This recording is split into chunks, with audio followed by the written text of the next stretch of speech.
உலகம் ஏஐ எனப்படுகிற செயற்கை நுண்ணறிவை நோக்கி ஓடிக்கொண்டிருக்கிறது.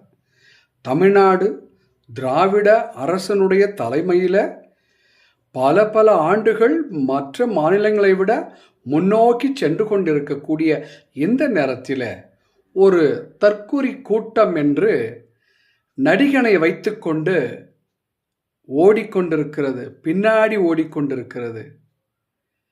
இவங்களெல்லாம் என்ன சொல்றதுனே தெரியல. தமிழ்நாடு முன்னோக்கி கொண்டிருக்கக்கூடிய எல்லா துறையிலும் முன்னோக்கி கொண்டு இருக்கக்கூடிய இந்த நேரத்தில் இந்த கூட்டம் நடிகனை வச்சு என்ன கண்ணாபிரான் விளையாட்டு விளையாடிக்கிட்டு இருக்கு.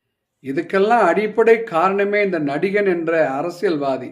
இவர் அரசியல்வாதியா இல்லை இவர் நடிகனா? நடிகனா இருந்துட்டு போப்பா. ஏன் இளைய சமுதாயத்தெல்லாம் இப்படி கெடுக்கிற? கவனமாக இருந்துக்கோங்க இளைஞர் பெருமக்களே.